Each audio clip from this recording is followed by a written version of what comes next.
Bismillahirrahmanirrahim. Assalamualaikum warahmatullahi wabarakatuh. Selamat pagi untuk mahasiswa keterampilan menulis ya. Keterampilan menulis ini untuk kelas C dan kelas D Tebin. Sementara ini juga nanti video ini juga bermanfaat bagi mahasiswa yang melaksanakan perkuliahan mata kuliah bahasa Indonesia, yaitu kelas TIPS, kelas TIPS A dan kelas TIPS B ya, yang menempuh mata kuliah bahasa Indonesia yang kebetulan akan mempelajari tentang keterampilan menulis gitu. Nah, sudah kita pahami bersama tentang mata kuliah ini ya. Ini buku saya tentang manajerial keterampilan menulis.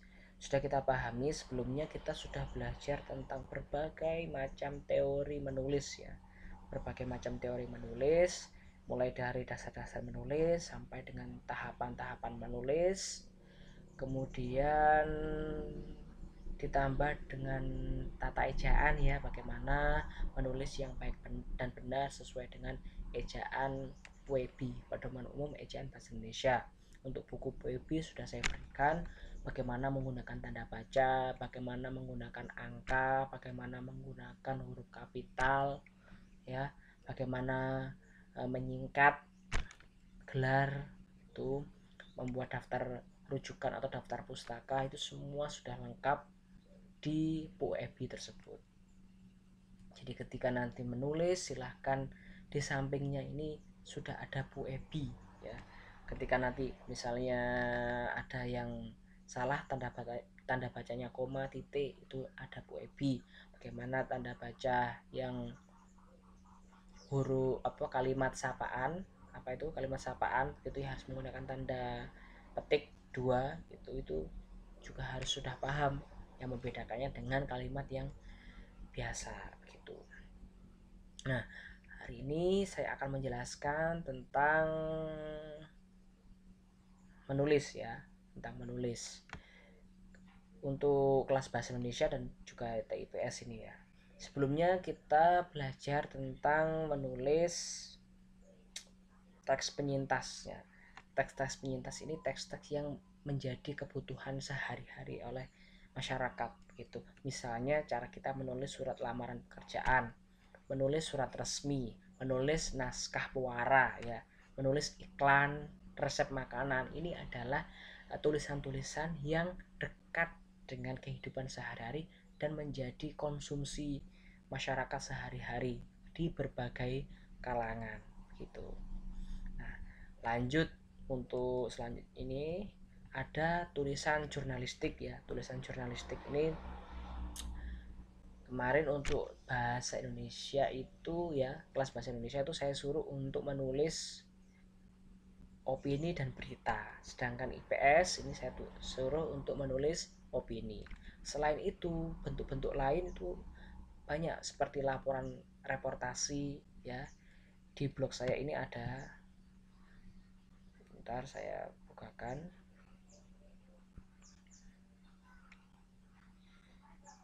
Di blog saya ini ada berbagai macam bentuk tulisan ya. Yang pertama ada ini berita. Nah, berita, kemudian ya ini berita saya ambil di lingkungan sehari-hari, ini bentuknya esai ya. Nah, esai, kemudian ada laporan. Nah, ini contoh yang kita seolah-olah menjadi jurnalistik, ini bagian dari ini. Laporan reportasi. Laporan reportasi. Ini.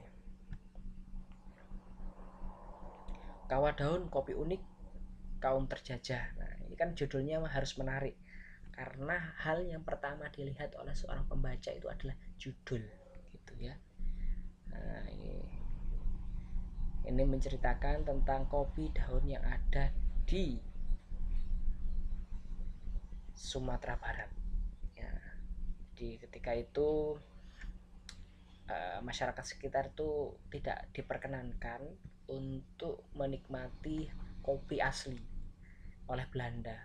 Nah, orang zaman dulu membuat kopi dari daun kopi, makanya kawah daun namanya itu ya. Selain itu ada resensi, kemudian resensi ini berupa intisari dari buku yang dari buku, maaf, maksud saya buku yang dibaca gitu.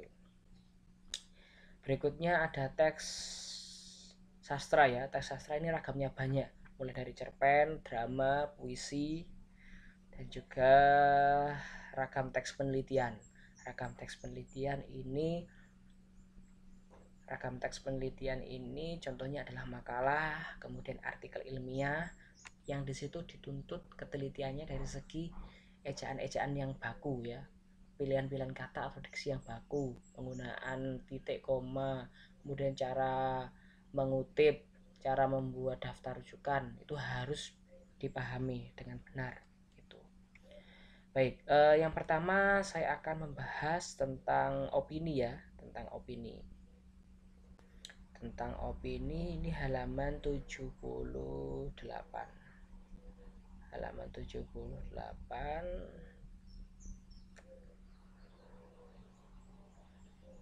Halaman 78.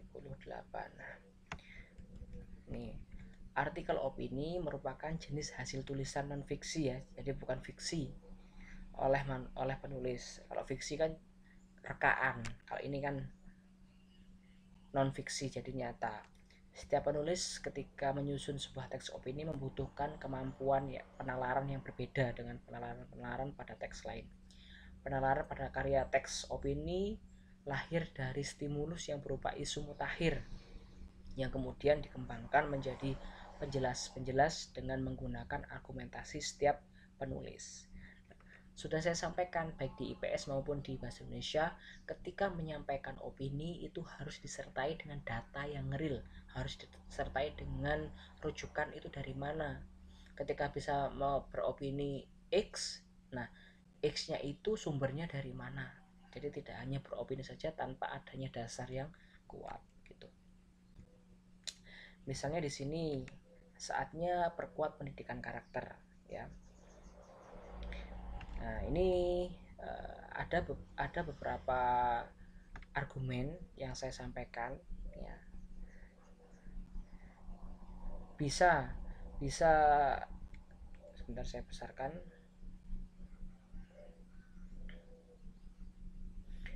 Dasar tersebut bisa diletakkan di depan atau di belakang. Gitu misalnya ini kan Undang-Undang Republik Indonesia Nomor 20 Tahun 2003 tentang Sistem Pendidikan Nasional. Nah, ini kan berupa dasar ya. Dasar. Kemudian KTSP. Nah, ini kan berupa dasar, saya letakkan di depan. Itu. Nah, ini baru kemudian saya berikan pendapat saya. Solusi yang dapat diterapkan berdasarkan KI 1 dan KI tersebut sebaiknya lebih diinternalisasikan ke dalam pembelajaran mata pelajaran yang ditempuh. Ini kan berupa pendapat ya, berupa pendapat dari dasar-dasar yang sudah kita sampaikan di atas. Gitu. Berbagai variasi ya, misalnya di paragraf tersebut berupa data dulu, tidak apa-apa, atau kombinasi antara pendapat kita di bawahnya data, atau data dulu baru kemudian pendapat kita. Itu yang nanti akan memperkuat sebuah tulisan opini.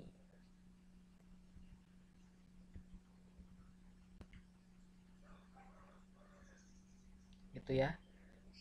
Semoga dapat dipahami. Jadi ketika menyampaikan opini itu harus disertai dengan data dan daftar rujukan. Gitu. Ini untuk yang opini. Kemudian yang kedua kita berbicara lagi tentang untuk yang kelas Tebin ini sudah kita pelajari dan kita pahami, diskusikan ya di WA. Untuk yang IPS ini nanti saya lihat tulisannya seperti apa, kemudian kita diskusikan. Kemudian berita ya, berita ini halaman 76. Berita ini halaman 76.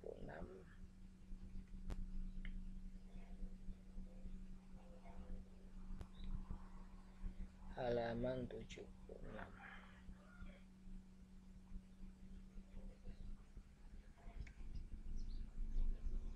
Sebentar, saya halaman 76.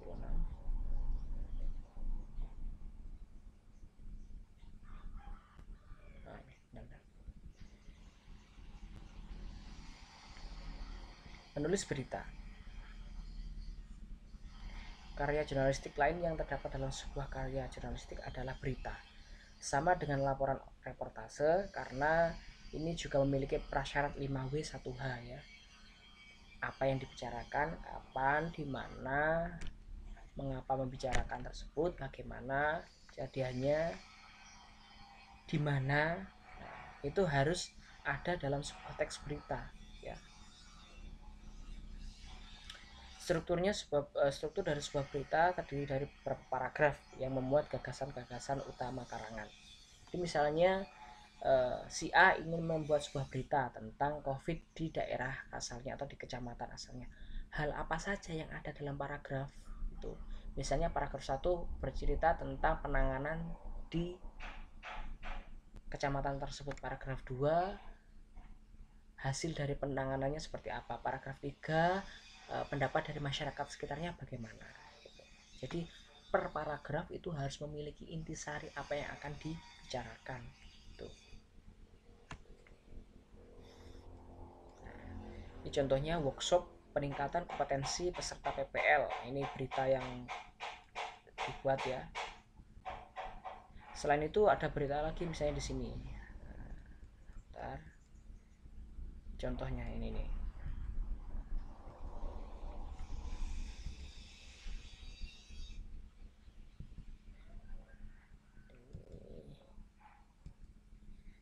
Antisipasi pemudik, pemerintah desa dirikan posko komando terpadu. Kemudian dukung langkah pemerintah beberapa desa di utara berantas isolasi mandiri. Perhatikan ini. Jika diperhatikan, pertama mungkin ada dokumentasi ya, ada dokumentasi yang menyebutkan bahwa di daerah tersebut telah terjadi penanganan terhadap COVID. Misalnya di sini. Ini keterangan ini adalah keterangan dari gambar ya. Ditutup cegah penyebaran COVID-19 bagian desa di wilayah utara Sungai Berantas isolasi mandiri dengan menutup gang-gang jalanan kampung. Nah ini kan kalau bisa setiap paragraf itu terdiri dari minimal 3 kalimat begitu ya. Intinya apa, kemudian kalimat penjelasnya itu apa gitu. Ini ungkapan dari perlu juga misalnya kita mencantumkan berita ataupun tanggapan dari warga sekitar, dari pimpinan sekitar itu untuk memberikan kejelasan berita dalam sebuah teks berita. Tuh. Misalnya ini dari kepala dusun ya. Penutupan jembatan-jembatan di desa-desa ini adalah murni instruksi dari pemerintah Kabupaten Jombang. Tujuannya adalah untuk memutus penularan corona. Nah, ini juga penting pendapat tadi. Ini misalnya dari itu ya, dari pemerintah. Ini dari masyarakat misalnya. Kalau saya Mas, harusnya tidak perlu dilakukan penutupan. Toh yang keluar masuk ya hanya warga-warga kampung sendiri. Kalau sengaja ditutup seperti ini ya tidak ada yang bisa masuk Mas, tegas Cakmin, petugas kerupuk harian. Nah, ini adalah contoh masyarakat. Kita bisa memberikan perbandingan ya dari pemerintah, dari masyarakat. Mungkin kalau misalnya nanti beritanya tentang kampus, dari pimpinan kampus, dari mahasiswa, dari dosen. Nah, itu supaya bisa menunjukkan berita yang benar-benar valid di tempat tersebut. Perbedaannya dengan pendapat atau opini, kalau opini tadi kan bersumber pada tanggapan-tanggapan kita, opini kita, argumen kita terhadap sesuatu hal. Nah kalau yang berita ini hanya menjelaskan, hanya menyampaikan real data yang ada di masyarakat, kemudian ditulis dalam bentuk teks berita. Itu SR ini nama penulisnya, berbagai macam gitu. Itu ya. Itu untuk naskah berita. Kemudian ada juga naskah opini. Maksud saya naskah ilmiah.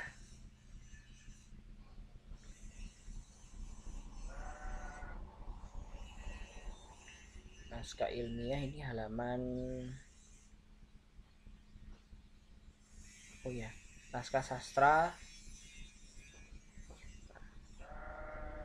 ini ada cerpen, drama, puisi. Nah ini kan unsur-unsur fiksi ya, tidak sebenarnya. Yang membedakan dengan tulisan-tulisan yang non fiksi seperti opini itu, ini rekaan.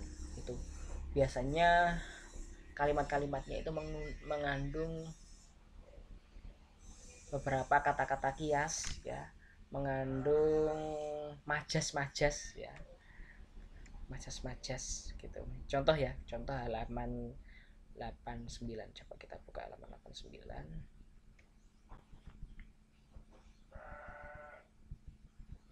Halaman 89 sebentar.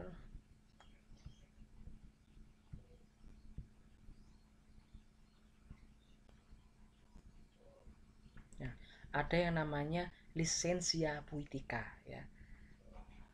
Dalam seorang penulis harus memahami definisi lisensia puitika. Lisensia puitika merupakan hak yang diberikan kepada setiap penulis karya sastra ketika yang bersangkutan memiliki kebebasan untuk menyimpang dari aturan-aturan konvensional pada umumnya. Itu dengan menambahkan keindahan-keindahan. Ini contohnya cerpennya Kavelar. Mungkin hanya sebatas keringat mata tertahan yang tak dapat kujatuhkan di atas makam. Ini kan kata kias ya, kata majas ya, hiperbola. Sebenarnya yang benar kan saya tidak bisa menangis. Itu contoh bentuk tulisan, naskah ini ya, naskah sastra ya, karya sastra. Berbeda dengan yang opini tadi gitu. Ini ya, sekali lagi saya buka. Mungkin hanya sebatas keringat mata yang tertahan tak dapat kujatuhkan di atas makam. Nah ini kan saya tidak bisa menangis ya, harusnya saya itu bisa menangis di makam, itu saja sebenarnya makna sebenarnya. Tapi untuk menambah keindahan lisensia puitika tersebut digunakanlah kata-kata yang bermajas, kata-kata yang hias, yang berhiperbola gitu. Dan seterusnya ini contoh naskah drama yang sudah pernah saya buat, bisa juga dilihat di blog saya ya, Sarah Wulan, itu ada naskah drama.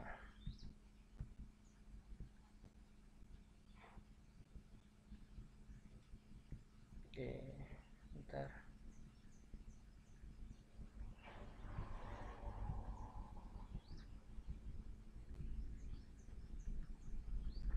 Ya, di sini ada, sebentar, ada.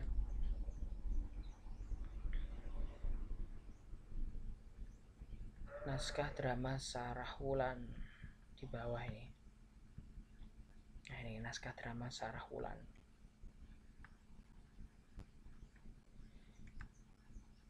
Gitu ya. Jadi nanti bisa dilihat di blog saya. Terakhir adalah ini.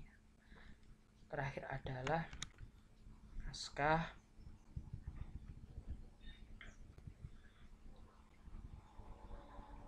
karya-karya penelitian ya, atau teks akademis. Ada yang namanya makalah, artikel. Kalau makalah kan sudah tahu ya, kemarin sudah saya jelaskan tentang strukturnya seperti apa gitu. Kemudian yang artikel itu, ada artikel ini adalah tulisan hasil dari penelitian gitu ya, hasil dari penelitian atau non penelitian, yang di situ strukturnya yang membedakan dengan makalah adalah strukturnya. Nah, setelah itu ada abstrak, kemudian ada pendahuluan. Kalau di makalah kan tidak ada. Kalau ini yang semester 5 sudah paham ya, antara makalah dan artikel ini sudah paham strukturnya. Itu kalau makalah yang biasa kita kerjakan atau ketika